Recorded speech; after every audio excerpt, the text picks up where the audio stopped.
Բարի լույս ձեզ, սիրելի հայորդիկ, այսօր ձեզ պիտի ընթերցեմ փոխանակ պատմելու հուշմը, որ իմ հոգու մեջ թրոշմված է,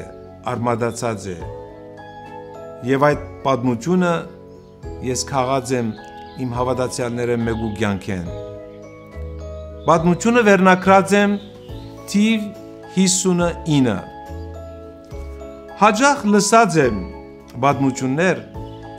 որոնք իրապես տպավորած են ինձ և որոշակի հետք մնեն արձանագրած իմ հոգևոր կյանքին վրա։ Այս մեկը, որ թուղթին կանցնեմ, իրոք ցնցեց ինձ։ Պատմությունը կլսեմ հայ դիգինեմը, որ երկրորդ համաշխարհային պատերազմի տարիներուն գաբրեր Սուրաբայա և պատերազմի պատճառած բարդություններու հետևանքով իր ընտանիքը ևս ենթարկված էր որոշակի դաժան փորձություններու։ Ինչպես շատերու հայրերը և տղամարդիկ, իր հայրը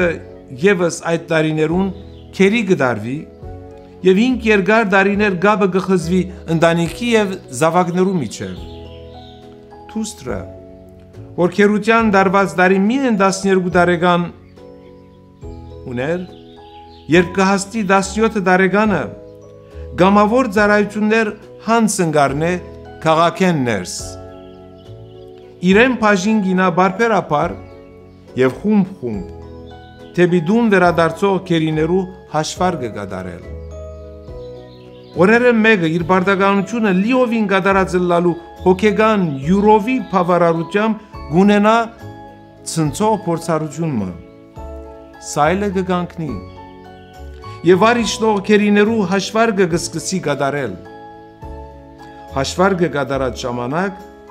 աջ ձեռքի հպումով թեթևակի գզարներ յուրաքանչյուրի ուսին տալով անոնցմի ամեն մեկուն թիվը։ Սովորականին պես կկատարե նաև թիվ 59 համարը գրող ձերունիին, որ գլխահագ գքած ու դարաբանքի ահավոր ծանրությունը իր սրտի մեջ առած քայլերը կարաշնորթե թեպի առաջ։ Ու այդ պահուն երիտասարդ աղջնակը անոր քայլերուն առաջընթացին հետ միասին կզգա 5 տարիներ առաջ դունեն բռնիկերի դարված իր հոր քայլերուն յուրահատուկ ռիթմը և բորդկումովը բաբի ինսելով ընթരാճ կերտա։ Երկուքին հայացքները ինչպես կհափշտակեն միմյանց, գարոդի անհավատալի ու անբացատրելի զգացումներով։ Բաբին, որ իր երկու ձեռքերու մեջ պահած ուներ հագուստներուն ծրարները, իսկույն և ինքնըստինքյան վար կթողու իր ձեռքեն և երկուքը հայր և թուստր կքրգախառնվին։ Մինչ դիգինը այս իրական պատմությունը կպատմեր, ես հազիվ կզսպեի արցունքներս ու ներքին հուզումս։ Ինչ զուգադիպություն, հարազատներու այս անօրինակ հանդիպումը ցնցող էր իր տարողությամբ։ Ինձ համար անհասկանալի է, թե դուն վերադարձի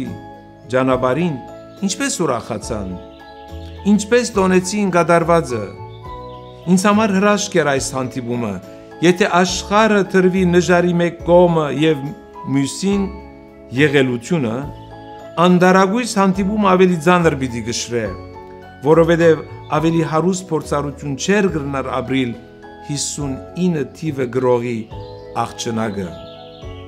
Դարիները անցած են, բայց երբ Քեթլին Փոլ ինձ կպատմեր իր փորձառությունը, անոր աչքերում մեջ հավաքված արցունքներում մեջ ես տեսա իր անբացատրելի հուզումն ու ուրախությունը միախառնված։ Գաղութեմ, որ անթիվ անհամար զավակներ օրհնվին նմանօրինակ հանդիպումներով։ Ամեն։